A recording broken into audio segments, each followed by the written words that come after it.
Good afternoon. Today we're going to be talking about persuasion. If we broadly think of leadership as influencing a group of people towards the accomplishment of a goal, we can clearly see how persuasion fits into that bucket, that we need to persuade people in order to get them to accomplish a goal. So the focus of this lecture is really going to be how you talk people into agreeing with you, how you persuade people through verbal means, which is an incredibly important skill. That's why we're spending so much time on it. That being said, convincing people through words is one of the least efficient ways, or is the least efficient way to convince people of something. The best way to convince people is to show them, is to demonstrate the validity of your opinion, the value of your idea. There was this philosopher in the 60s named Alan Watts, and he was kind of like a secular Buddhist type dude. And he says that he has this like really silly story of this man coming up to you, and he believes the world is flat. And whatever evidence you provide to him, he disputes it, he disputes it, he disputes it, because his experience is of a flat world. He wakes up every day, he walks across the ground as if it were flat, he looks towards a flat horizon.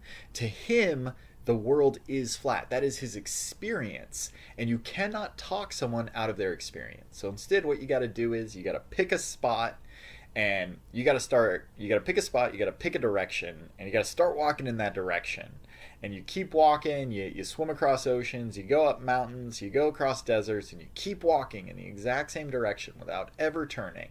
And eventually, you're going to get back to the same point that you started. You're going to walk around the world and come back to the same point. And then he will believe you because he's experienced it. And again, I know that that's a bit of a tortured metaphor, but the main idea that I want you to take away from that is that yes, you can talk people into believing things, but it's so much easier to show them. So whenever you need to convince someone of something, before you start taking like maybe approaching them in not an argumentative way, but in a persuasive way, first ask yourself, is there a way I can demonstrate the validity of my opinion or demonstrate the value of what I believe? That is the best way to convince people. Now, sometimes we do need to convince people through talking, and our usual approach is not very good. When you're arguing with your relatives about politics at the holidays, that's not an effective way of actually changing people's minds. And no one's trying to change anyone's minds, right? They're just enjoying arguing. Um, we change people's minds through conversation, not confrontation. That means that when you are arguing with someone, it's both people trying to prove they're right and it's neither side listening to the other. And once you get in that position of argumentation, of confrontation, you can just stop and take a step back because you've already lost that opportunity to change the person's mind. You can only change people's minds through conversation, not confrontation. This is one of my favorite quotes from someone I strongly disagreed with in a lot of instances, and that's Justice Scalia.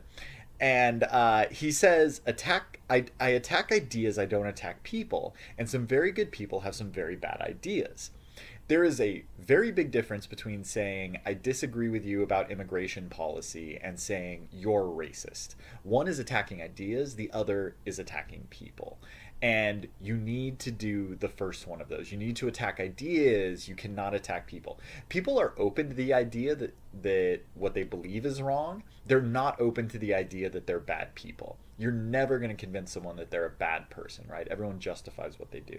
So you can convince them that they have a bad idea. You can attack their ideas. But if you attack them, they're immediately going to get defensive, and you're never going to convince them that your point of view is correct. A big aspect of persuasion for me is assuming best intentions. So, what I mean by that is assume that the person you're talking to is an intelligent, well intentioned, good person. And that this person, through their intellect, through caring about other people, has come to a conclusion very different than yours. And that your goal is try to understand how could an intelligent, well-meaning person see the world in such a different way from me. That's really the first step of persuasion, is assuming that the person is acting out of good intentions and try to understand how their good intentions could lead them to the decision that they've made.